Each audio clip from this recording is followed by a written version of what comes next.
नमस्कार दोस्तों, स्वागत है मेरी YouTube चैनल में। तो आज हम बात करने वाले हैं टीचिंग एप्टीट्यूड के क्वेश्चन के बारे में। ठीक है, इससे पहले भी हमने टीचिंग एप्टीट्यूड के क्वेश्चन अपलोड कर दिए हैं। जिन्होंने नहीं देखा है जा करके देखिए। ठीक है, सबका जो है अलग अलग प्लेलिस्ट बना हुआ है। तो आज भी जो है कमेंट करते सर टीचिंग एप्टीट्यूड और रीजनिंग का ज़्यादा से ज़्यादा वीडियो अपलोड कीजिए। ठीक है, तो मेरा फर्ज बनता है कि मैं ज़्यादा से ज़्यादा आप लोगों का डिमांड के अकॉर्डिंग वीडियो दूँ। ठीक है, और एक चीज़ आप लोग जो है सपोर्ट नहीं करते, बोले तो सब्सक्राइब और चैनल को जो है शेयर नहीं करते, तो कृपया जो है सब्सक्राइब और शेयर दोनों कर दें। ठीक है दोस्तों, तो चलिए शुरू करते हैं आज का सेशन। ठीक है, हमारे पास जो है पहला प्रश्न है यहाँ पे, शिक्षा के प्रोजेक्ट विधि का आधार है। ठीक है, और आप लोग बोलते हो कि सर जो ऑप्शन रहता है उसको भी डिस्कस करेंगे, ताकि आप फटाफट आंसर बता देते हो तो हमारा जो है हम समझ नहीं पाते। ठीक है, तो उस चीज़ को भी फोकस करेंगे हम यहाँ पे। तो देखिए यहाँ पे पहला ऑप्शन है, कक्षा की जो है व्यवस्था की ठीक रखने का सिद्धांत, विद्यार्थियों की प्रतिभा का मूल्यांकन का सिद्धांत, देखिए यहाँ पे करके सीखने का सिद्धांत। ठीक है, विश्लेषण क्षमता के लिए विकास का सिद्धांत। ठीक है दोस्तों, क्या हो जाएगा इसका राइट आंसर? तो इसका जो है राइट आंसर हो जाएगा हमारा ऑप्शन सी। क्लियर है? आगे बढ़ते हैं अगला प्रश्न की ओर। अगला प्रश्न देखिए हमारे पास है कि विज्ञान पढ़ने वाले छात्रों में प्रयोग करने की क्षमता का विकास कैसे किया जा सकता है? कैसे किया जा सकता है बताइए, कैसे किया जा सकता है? तो देखिए ऑप्शन कुछ इस प्रकार है, कक्षा में उन्हें प्रयोग दिखाकर, प्रयोग के लाभ बताकर, ठीक है, उन्हें प्रयोग करने का अभ्यास कराकर, उन्हें घर से प्रयोग करके लाने का आदेश देकर। क्या हो जाएगा यहाँ पे? ऑप्शन सी, उन्हें प्रयोग करके करने का अभ्यास कराकर, यानी प्रैक्टिस कराकर। ठीक है दोस्तों, आगे बढ़ते हैं अगला प्रश्न की ओर। देखिए अगला प्रश्न है हमारे पास कि कोई छात्र पुस्तक पढ़ते समय आंखों पर बहुत दबाव डालता है। ठीक है, आप उसकी कठिनाई को क्या मानते हैं बताइए? ऑप्शन कुछ इस प्रकार है दोस्तों, क्या मानते हैं आप? उसकी आदत हो सकती है, यह आदत हो सकती है, वह शरारत ऐसा कर रहा होगा। ठीक है, उसकी आंख कमजोर हो सकती है, उसे पढ़ना नहीं आता। क्या हो जाएगा इसका राइट आंसर? तो उसकी आंख कमजोर हो सकता है। ठीक है, वरना कोई भी स्टूडेंट जानबूझकर क्यों ऐसा करेगा। ठीक है, आगे बढ़ते हैं दोस्तों अगला प्रश्न की ओर। देखिए अगला प्रश्न है हमारे पास, यदि स्कूल में पूरे समय तक बच्चों को शिक्षा कार्यक्रम में पूरी तरह व्यस्त रखा जाए तो आपके ख्याल से कौन सी समस्या पैदा नहीं होगी? कौन सी समस्या पैदा नहीं होगी दोस्तों? तो देखिए ऑप्शन है, गृह कार्य देने की आवश्यकता नहीं पड़ेगी, छात्रों को स्कूल के बाद ट्यूशन पढ़ने की जरूरत नहीं होगी, अनुशासनहीनता नहीं पैदा होगा, छात्रों में पढ़ने के लिए प्रति रुचि में कमी नहीं आएगी। क्या हो जाएगा इसका राइट आंसर? तो इसका जो है राइट आंसर हो जाएगा ऑप्शन सी, अनुशासनहीनता नहीं पैदा होगी। सबसे ज़्यादा जरूरी क्या होता है दोस्तों? आपको भी पता है क्या जरूरी होता है? डिसिप्लिन होता है। ठीक है, यानी डिसिप्लिन जब तक बच्चे नहीं रहेंगे तब तक वो किसी भी कार्य को अच्छे ढंग से नहीं कर पाएंगे। आगे बढ़ते हैं, हमारे देश के संविधान में किसके लिए निःशुल्क और अनिवार्य शिक्षा की व्यवस्था है बताइए? सभी छात्रों के लिए, या सभी नागरिकों के लिए, सभी छात्रों और प्रौढ़ों के लिए, या 14 वर्ष तक के सभी बच्चों के लिए? क्या हो जाएगा? तो 14 वर्ष तक के सभी बच्चों के लिए ऑप्शन डी हमारा सही हो जाएगा। ठीक है, आगे बढ़ते हैं दोस्तों अगला प्रश्न की ओर। देखिए अगला प्रश्न है हमारे पास, वर्धा शिक्षा सम्मेलन ने किस बारे में अपनी सिफारिश की थी बताइए? ऑप्शन कुछ इस प्रकार है, स्त्रियों के शिक्षा के बारे में, अनिवार्य सैनिक शिक्षा के बारे में, प्राइमरी शिक्षा के बारे में, शिक्षा को रोजगार उन्मुख बनाने के बारे में। क्या हो जाएगा दोस्तों इसका राइट आंसर? क्या हो जाएगा बताइए? तो इसका जो है राइट आंसर हो जाएगा क्या हमारा? ऑप्शन नंबर डी, शिक्षा को रोजगार उन्मुख बनाने के बारे में। ठीक है, समझ में आ रहा है? आगे बढ़ते हैं हम अगला प्रश्न की ओर। अगला प्रश्न देखिए हमारे पास है कि बेसिक शिक्षा के अध्यापकों की ट्रेनिंग के लिए पहला ट्रेनिंग स्कूल कहाँ खोला गया? काफ़ी इंपॉर्टेंट प्रश्न है। तो कहाँ खोला गया? तो यहाँ पे देखिए, ना बनारस में खोला गया, ना नागपुर में, ना अलीगढ़ में। कहाँ खोला गया दोस्तों? तो वर्धा में। ठीक है, आगे बढ़ते हैं अगला प्रश्न की ओर। अगला प्रश्न है हमारे पास, इस समय शिक्षा का विषय, ठीक है, संघ सूची में, किसी भी सूची में, या राज्य सूची में, या समवर्ती सूची में? क्या हो जाएगा? तो समवर्ती सूची में। ठीक है, याद रखिएगा। आगे बढ़ते हैं अगला प्रश्न देखिए हमारे पास है, शिक्षण अभियोग्यता का अर्थ है। शिक्षण अभियोग्यता का अर्थ पूछ रहा है। ठीक है, क्या हो जाएगा शिक्षण अभियोग्यता का अर्थ? तो शिक्षक का कार्य करने हेतु अपेक्षित सभी योग्यता, ठीक है, ऑप्शन सी हमारा सही हो जाएगा। आगे बढ़ते हैं दोस्तों अगला प्रश्न की ओर। अगला प्रश्न देखिए, कक्षा में अनुशासनहीनता की समस्या पैदा होने की आशंका रहती है यदि बच्चों की आयु में बहुत विषमता हो, या बच्चों को व्यस्त रखने के लिए पूरा काम न दिया जाए, बच्चों की संख्या मानदंड से बहुत अधिक हो, या यह सभी। क्या हो जाएगा? तो बच्चों को व्यस्त रखने के लिए पूरा काम न दिया जाए। ठीक है, आगे बढ़ते हैं दोस्तों अगला प्रश्न की ओर। अगला प्रश्न है, जब शिक्षक स्वयं अपनी कक्षा के छात्रों की परीक्षा की कॉपियां जांचता है तो इस बात की संभावना होती है कि यह सभी छात्रों को पास कर देगा, ठीक है, कुछ छात्रों को जानबूझकर कम नंबर देगा, या फिर कुछ छात्रों को जानबूझकर अधिक नंबर देगा, या फिर बी और सी। क्या हो जाएगा? तो बी और सी सही हो जाएगा। कुछ छात्रों को जानबूझकर कम नंबर देगा और कुछ छात्रों को जानबूझकर अधिक नंबर देगा। ऐसी परिस्थितियां होती रहती है। ठीक है, आगे बढ़ते हैं दोस्तों अगला प्रश्न की ओर। देखिए अगला प्रश्न है हमारे पास कि शिक्षा एक त्रिकोणीय प्रक्रिया है। ठीक है, इसके तीनों कोण हैं। बताइए कौन कौन सा? छात्र, शिक्षक, सामाजिक परिवेश, पाठशाला, छात्र शिक्षक, छात्र पाठशाला, ज्ञान अर्जन, अध्यापक छात्र ज्ञान। क्या हो जाएगा दोस्तों? क्या हो जाएगा? तो इसका जो है राइट आंसर हो जाएगा छात्र, शिक्षक, सामाजिक परिवेश। याद रहेगा। आगे बढ़ते हैं अगला प्रश्न की ओर। देखिए अगला प्रश्न है हमारे पास, शिक्षा के क्षेत्र में फ्रावेल का सबसे महत्वपूर्ण योगदान था। ठीक है, पब्लिक स्कूल, किंडरगार्टन शिक्षा की प्रोजेक्ट विधि, विकलांग की शिक्षा। क्या हो जाएगा दोस्तों इसका राइट आंसर? इसका जो है राइट आंसर हो जाएगा किंडरगार्टन। याद रहेगा, ऑप्शन बी हमारा सही हो जाएगा। आगे बढ़ते हैं अगला प्रश्न की ओर। जो बच्चे शिक्षक के प्रश्न का उत्तर देने के लिए हाथ उठाते हैं, ठीक है, उनके उत्तर प्रायः सही होते हैं, उनके जो है उत्तर प्रायः सही नहीं होते, या फिर वे पढ़ने में तेज होते हैं, या उनके उत्तर सही भी हो सकते हैं और गलत भी। क्या हो जाएगा इसका राइट आंसर? इसका जो है राइट आंसर हो जाएगा उनके उत्तर सही भी हो सकते हैं और गलत भी हो सकते हैं। जरूरी तो नहीं कि सब सही हो और सब गलत हो। ठीक है, मतलब 50-50। याद रहेगा। आगे बढ़ते हैं दोस्तों अगला प्रश्न की ओर। अगला प्रश्न देखिए हमारे पास है, यदि कक्षा शिक्षण के दौरान बीच बीच में छात्रों को हंसने का मौका मिलता रहा है तो थोड़ा मनोरंजन होता रहे, ठीक है, तो पढ़ाई का आधा असर नष्ट हो जाता है, या पढ़ाई रोचक बन जाता है, या कक्षा के अनुसार ढीला हो जाता है, या यह सभी। क्या हो जाएगा दोस्तों? तो पढ़ाई रोचक बन जाता है, यानी कि इंटरेस्टिंग हो जाता है। ठीक है, आगे बढ़ते हैं अगला प्रश्न की ओर। अगला प्रश्न है हमारे पास कि देखिए विशिष्ट शिक्षा का संबंध किससे है? बताइए। प्रौढ़ की शिक्षा के कार्यक्रम से, विकलांगों की शिक्षा के कार्यक्रम से, मेधावी छात्रों की शिक्षा कार्यक्रम से, बी और सी दोनों। क्या हो जाएगा इसका राइट आंसर? तो इसका जो है राइट आंसर हो जाएगा ऑप्शन नंबर बी, विकलांगों की शिक्षा के कार्यक्रम से। याद रहेगा दोस्तों। आगे बढ़ते हैं अगला प्रश्न की ओर। अगला प्रश्न देखिए हमारे पास है यहाँ पे, कक्षा शिक्षण में विविधता और रोचकता बढ़ती है। बताइए। ऑप्शन कुछ इस प्रकार है। कैसे? अध्यापक के व्यक्तित्व से, अनुशासन पालन से, शिक्षण सामग्री के प्रयोग से, छात्रों के सहयोग से। क्या हो जाएगा हमारा? शिक्षण सामग्री के प्रयोग से। याद रहेगा आप लोगों को। आगे बढ़ते हैं अगला प्रश्न की ओर। देखिए बुद्धि लब्धि परीक्षण आंदोलन का अग्रदूत कौन था? बताइए। अल्फ्रेड, बिनेट, एडलर, मारिया या रॉबर्ट। क्या हो जाएगा? सबके सब क्या है? साइंटिस्ट है। ठीक है, तो अल्फ्रेड बिनेट। याद रहेगा। ठीक है, आंदोलन का अग्रदूत कौन था पूछ रहा है। मोस्ट इंपॉर्टेंट प्रश्न है दोस्तों। ठीक है, इसको जो है बिल्कुल आप नजरअंदाज नहीं करेंगे। आगे बढ़ते हैं अगला प्रश्न की ओर। देखिए अगला प्रश्न है हमारे पास, मौलाना अबुल कलाम आजाद थे, ठीक है, अलीगढ़ मुस्लिम विश्वविद्यालय के संस्थापक, जामिया मिलिया के संस्थापक, स्वतंत्र भारत के प्रमुख शिक्षा, और इनमें से कोई नहीं। क्या हो जाएगा इसका राइट आंसर? तो इसका जो है राइट आंसर हो जाएगा हमारा स्वतंत्र भारत के प्रथम शिक्षा मंत्री। ठीक है, भूलिएगा नहीं। आगे बढ़ते हैं अगला प्रश्न की ओर। देखिए अगला प्रश्न है दोस्तों, नीचे अच्छे शिक्षण की कुछ विशेषताएं दी गई है, यानी कि ये विशेषता है, इनमें से कौन सा गलत है पूछ रहा है। ठीक है, यहाँ पे सही नहीं पूछ रहा है, गलत पूछ रहा है। तो कौन सा गलत हो जाएगा हमारा?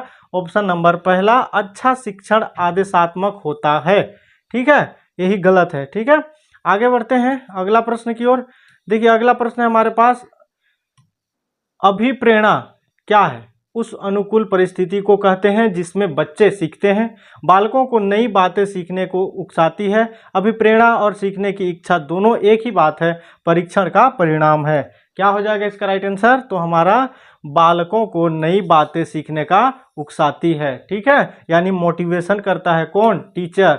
याद रहेगा। आगे बढ़ते हैं अगला प्रश्न की ओर। देखिए, छात्र केंद्रित शिक्षण का आशय है, ठीक है। क्या है आशय दोस्तों? क्या हो जाएगा इसका राइट आंसर? प्रत्येक छात्र की आवश्यकता का ध्यान रखना, ठीक है। ऑप्शन पहला हमारा सही हो जाएगा। आगे बढ़ते हैं अगला प्रश्न की ओर। देखिए, कक्षा शिक्षण की उत्तम प्रणाली वह है जिसमें प्रश्न उत्तर की आवश्यकता न पड़े, अध्यापक छात्रों के प्रश्न पूछे, छात्र अध्यापक से शंका समाधान करे, या अध्यापक और छात्र दोनों प्रश्न पूछे। क्या हो जाएगा? तो ऑप्शन डी हमारा सही हो जाएगा, अध्यापक और छात्र दोनों प्रश्न पूछे, ठीक है दोस्तों। आगे बढ़ते हैं अगला प्रश्न की ओर। देखिए, कक्षा में आप कैसे प्रश्न करना पसंद करेंगे? कैसे प्रश्न करना पसंद करेंगे बताइए? तो जिनका उत्तर दोनों के लिए छात्रों को कुछ सोचना पड़े, ठीक है, ऐसे प्रश्न पूछना पसंद करेंगे, ठीक है दोस्तों। आगे बढ़ते हैं अगला प्रश्न की ओर। छोटे बच्चे लंबे और कठिन शब्दों का सही उच्चारण नहीं कर पाते, आप क्या उपाय करेंगे? ऐसे परिस्थिति में आप क्या उपाय करेंगे बताइए? तो देखिए, ऑप्शन कुछ इस प्रकार है दोस्तों। ऐसे शब्दों को बार बार बुलवाएंगे, या फिर ऐसे शब्द को पहले खंडों में बांटकर बुलवाएंगे, मिलते जुलते उच्चारण वाले ऐसे शब्दों का सहारा लेंगे, या बी और सी। क्या हो जाएगा इसका राइट आंसर? ऑप्शन हमारा डी, बी और सी दोनों, यानी कि ए भी सही है और ए भी सही है, ठीक है। याद रहेगा आप लोगों को। अगला प्रश्न की ओर हम बढ़ते हैं। अगला प्रश्न देखिए हमारे पास है कि अनौपचारिक शिक्षा किनके लिए है? बताइए किनके लिए है दोस्तों? ऑप्शन कुछ इस प्रकार है। जो शिक्षा पूरी करने से पहले स्कूल छोड़ चुके हो, उन बच्चों के लिए जो कहीं कोई काम ना कर रहे हो, उन बच्चों के लिए जो स्कूल नहीं जाते हो, यह सभी। क्या हो जाएगा हमारा? यह सभी, ऑप्शन डी, ठीक है। आगे बढ़ते हैं अगला प्रश्न की ओर। अगला प्रश्न देखिए हमारे पास है, भारत में अंतर्राष्ट्रीय शिक्षा वर्ष मनाया गया था, ठीक है। कब मनाया गया था दोस्तों? काफी इंपॉर्टेंट है, ठीक है। डाटा को आप लोगों को क्या करना है? याद करना है, क्योंकि यहाँ पे क्या पूछ रहा है? भारत में अंतर्राष्ट्रीय शिक्षा, ठीक है, इंटरनेशनल एजुकेशन जो है कब मनाया गया था बताइए? 1991, 1990, 1989, 1992, कब मनाया गया था? तो हमारा 1989 यानी 1989 में। याद रहेगा आप लोगों को, इसको भूलिएगा नहीं, मोस्ट इंपॉर्टेंट प्रश्न है, रिपीटेड क्वेश्चन है, ठीक है दोस्तों। आगे बढ़ते हैं। देखिए, आयु वर्ग के निरक्षर लोगों को साक्षर बनाने हेतु कौन सा कार्यक्रम है? कौन सा कार्यक्रम होगा बताइए? कौन सा कार्यक्रम होगा? तो राष्ट्रीय साक्षरता मिशन, ऑप्शन बी हमारा सही हो जाएगा, ठीक है। आगे बढ़ते हैं अगला प्रश्न की ओर। अगला प्रश्न देखिए हमारे पास है, कुछ अध्यापक कक्षा में अनावश्यक व्याख्या करते हैं और वही बात बार बार दोहराते हैं, ठीक है, तो यह समय को नष्ट करना है, ठीक है, कमजोर छात्रों के लिए आवश्यक है, संप्रेषण सिद्धांतों को न मानना, इनमें से कोई नहीं। क्या हो जाएगा दोस्तों? इसका जो है राइट आंसर हो जाएगा संप्रेषण सिद्धांतों को न मानना, ठीक है। आगे बढ़ते हैं अगला प्रश्न की ओर। अगला प्रश्न देखिए हमारे पास है, कक्षा में बच्चों की शारीरिक भाषा पर नजर रखने से हम यह जान सकते हैं, ठीक है, कौन बच्चा कहाँ कक्षा में जो है तनावग्रस्त है, कौन बच्चा पढ़ाई में ध्यान नहीं लगा रहा है, कौन बच्चा आगे चलकर क्या कर सकता है, यह सभी। क्या हो जाएगा इसका राइट आंसर? इसका जो है राइट आंसर हो जाएगा इसका राइट आंसर हो जाएगा दोस्तों कौन सा? हमारा कौन बच्चा पढ़ाई में ध्यान नहीं लगा रहा है, यानी ऑप्शन बी हमारा सही हो जाएगा, ठीक है। याद रहेगा आप लोगों को, इसका राइट आंसर कौन सा हो जाएगा? हमारा ऑप्शन बी, ठीक है। आगे बढ़ते हैं अगला प्रश्न की ओर। एक कुशल प्रधानाचार्य के लिए आवश्यक है, बताइए क्या आवश्यक है दोस्तों? ऑप्शन कुछ इस प्रकार है, जिसका जो है राइट आंसर हो जाएगा कौन सा? माननीय गुणों से भरपूर व्यक्तित्व व नेतृत्व क्षमता, ठीक है, यानी टीचर में क्या होनी चाहिए? सभी गुणों का जो है वास होना चाहिए, ठीक है। एक नव नियुक्त शिक्षक को कक्षा अपेक्षित सफलता प्राप्त करने के लिए क्या उपाय करना चाहिए? क्या उपाय करना चाहिए दोस्तों? तो इसमें देखिए ऑप्शन कुछ इस प्रकार है, इसका राइट आंसर हो जाएगा ऑप्शन बी, छात्रों से पूर्व परिचय तथा प्रत्याशों का आदान प्रदान, ठीक है। आगे बढ़ते हैं दोस्तों अगला प्रश्न की ओर। अगला प्रश्न देखिए, राष्ट्रीय शिक्षा नीति को क्या उद्देश्य है, ठीक है, के क्या उद्देश्य है? क्या उद्देश्य है बताइए? तो संपूर्ण शिक्षा तंत्र को नया रूप देना, यह काम शिक्षा हर जो है कर हर स्तर पर होगा। ठीक है, आगे बढ़ते हैं। अगला प्रश्न देखिए हमारे पास है, आपको अध्यापक कार्य क्यों पसंद है? बताइए, आपको जो है आप लोग बीएड डीएड कर रहे हो तो आप क्यों कर रहे हो? ठीक है, टीचर बनने के लिए, तो आपको जो है टीचर क्यों पसंद है, अध्यापक क्यों पसंद है?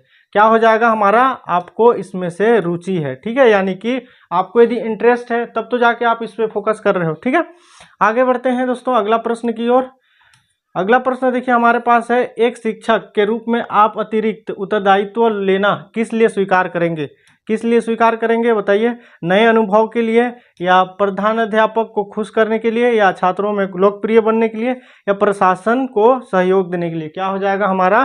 प्रशासन को सहयोग देने के लिए। ठीक है, आगे बढ़ते हैं दोस्तों अगला प्रश्न की ओर। देखिए अगला प्रश्न है हमारे पास, अध्यापक का वास्तविक लाभ तब होगा जब शिक्षक गृह कार्य की नियमित जांच करे और छात्रों को तदनुसार अंक दे, छात्रों को उनकी गलतियां का रिकॉर्ड रखे ताकि जरूरत पड़ने पर उनके माँ बाप के सामने रिकॉर्ड पेश कर सके। ठीक है, छात्रों को उनकी गलतियां बताते रहे, इनमें से कोई नहीं। क्या हो जाएगा इसका राइट आंसर?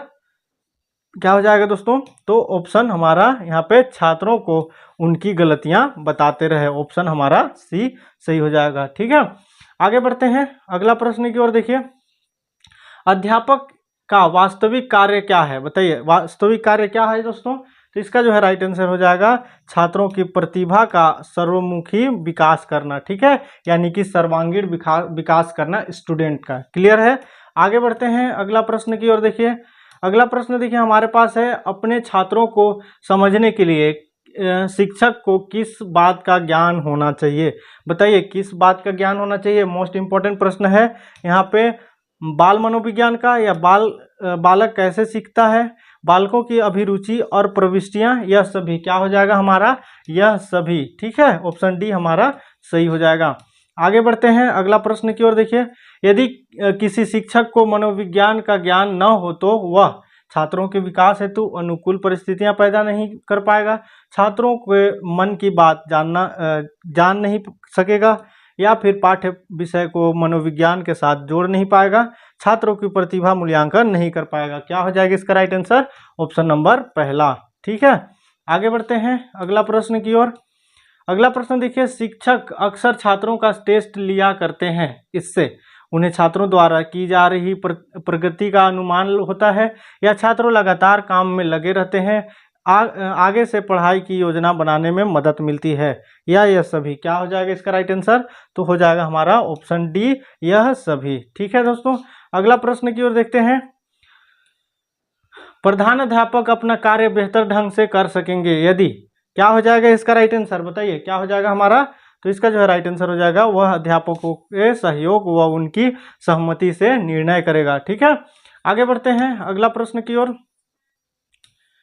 दंड का अपेक्षित प्रभाव तभी पड़ेगा जब वह अपराध करने वाले को शारीरिक पीड़ा पहुंचाए, वह ऐसा हो कि सभी छात्र उसे हमेशा याद रखें, उसके पीछे छात्र को सुधारने की भावना हो, दंडित छात्र अपने अपराध के लिए अपमानित महसूस हो। क्या हो जाएगा इसमें? इसका जो है राइट आंसर हो जाएगा दोस्तों हमारा, उसके छात्र जो है उसके पीछे छात्र को सुधारने की भावना हो। यानी यदि आपका जो है मेन मकसद क्या होना चाहिए? स्टूडेंट को सही दिशा दिलाना। ठीक है, अब देखिए यहाँ पे कक्षा शिक्षक के दौरान जब बच्चे स्वयं प्रश्न पूछते हैं और शिक्षक द्वारा पूछे गए प्रश्नों का उत्तर देते हैं तो इससे, ठीक है, इससे क्या होता है? बताइए क्या होता है दोस्तों? तो इससे पढ़ाई अधिक रोचक बनती है, एकदम राइट। पढ़ाई अधिक ज्ञानवर्धक होती है, एकदम राइट। बच्चों में बच्चों की सहभागिता, एकदम राइट, यानी ऑप्शन डी हमारा सही हो जाएगा। ठीक है, आगे बढ़ते हैं अगला प्रश्न की ओर। देखिए अगला प्रश्न देखिए, कक्षा शिक्षक के दौरान शिक्षक को प्रश्नों को दोहराना नहीं चाहिए, ऐसे प्रश्न नहीं पूछने चाहिए जिनके उत्तर का सुझाव प्रश्न में ही दिया गया हो।